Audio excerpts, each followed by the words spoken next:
This video right here is the one that's gonna break the cycle. Because what are these thumbnails? I thought they were so good when I made them.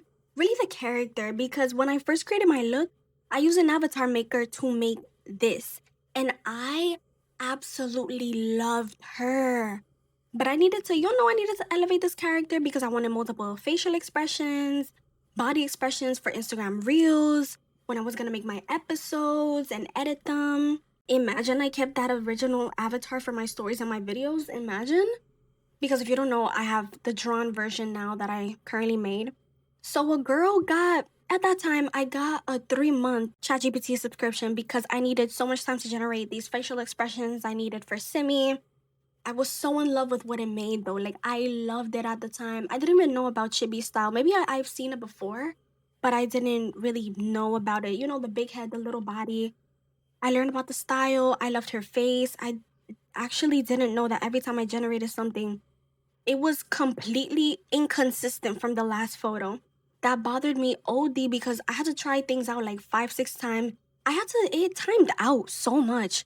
I had to wait 30 minutes for the next one, and then that one would generate, and it's so bad. So I need to wait another 30 minutes for the next thing. But, I was still happy because ChatGPT was giving me so many poses, so many facial expressions, and finally a full body for my character because the avatar maker I was using for my character before was only giving me until like 2-3 inches from the neck down.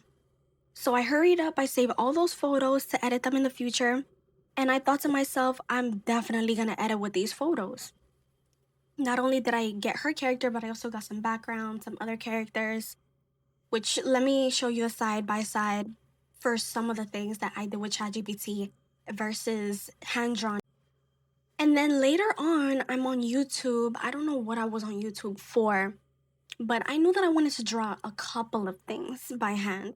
And I came across this YouTube channel that's an animated film / story type of YouTube channel, Nimberly. She is absolutely amazing. That channel's fire. And within a couple of days, I started to think about the possibility that I would draw the scenes out, draw the scenes out, more than just a couple tiny texts and graphics, because I did think about doing some text and graphics by hand. And then I started to think about the possibility that I would actually make this slightly animated and not just have a slideshow of chibi images. Because, some YouTubers will say that they have animated story times, but it's not necessarily animated. It's more a slideshow of photos, which I'm not going to discredit them because now that I low-key animate, I know how much time that takes. OD. Well, one day I got into looking. I tried Krita. I did not like Krita. I had a drawing tablet, low-key lost some of the pieces, and I was not gonna do Krita. And it's also just so much. There's so much things in Krita.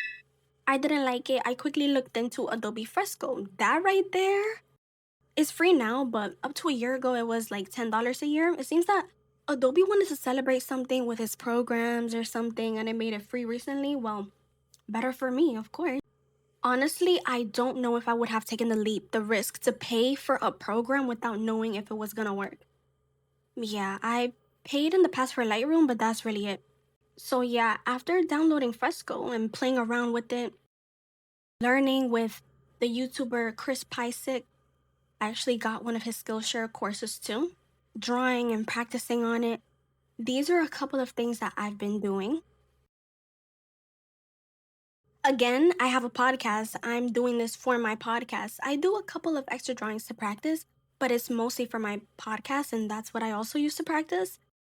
My podcast is about the point of view of a teenager living life, or lack thereof, with overprotective and restrictive parenting from her parents.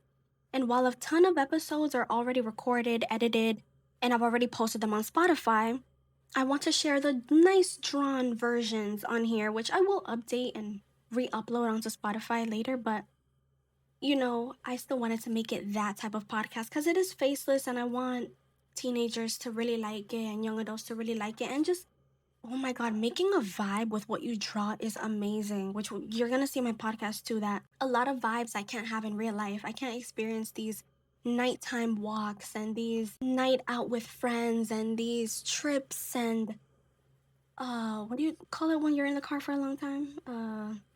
One of those trips.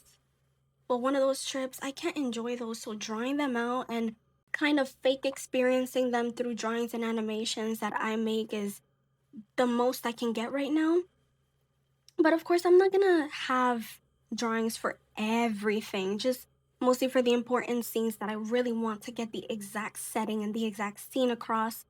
Those are the ones that I'm gonna focus on because it takes time. The podcast trailer is what I've been working on for the past 2 weeks, and I really want to have it done by the end of August. Here's a scene preview. I will not and have not been using AI for any image generation or even inspiration since maybe July or maybe even more. Honestly, I just waited for the subscription to end because I can easily find what I want on Google, Pinterest, TikTok. I use TikTok a lot for inspiration, especially when I have to draw cornrows. No. Oh no, I haven't drawn cornrows yet, but I'm drawing everything that's drawn, and that's gonna reflect in my content, my podcast episode YouTube videos, my non-podcast episode YouTube videos. Those are all drawn by me. The covers, the titles on the covers, and my short form content, because I was using the AI generated ones for a long time in my videos, and oh my god, they're gonna look so much better. Not that I'm necessarily gonna I'm not doing the same content, but I'm not using AI anymore. And if you want to see more about my progress that I'm making with drawing behind the scenes of podcast scenes, I've been making art. Oh my god, my throat. You want to see some behind the scenes, you want to keep up with the process that I've been making art wise and episode wise, behind the scenes and all that. I'm currently making somewhat of an art progression video. I want it to be an 80-day art progression video, so it should come out September 4th because I downloaded Fresco June 16th, so I want to make it 80 days. I want it to be a number that ended in 0 or 5, and I won't be able to do 75. And me doing a 60-day video right now, that's too much. So subscribe to stay tuned to see that digital art journey, and I'll see you.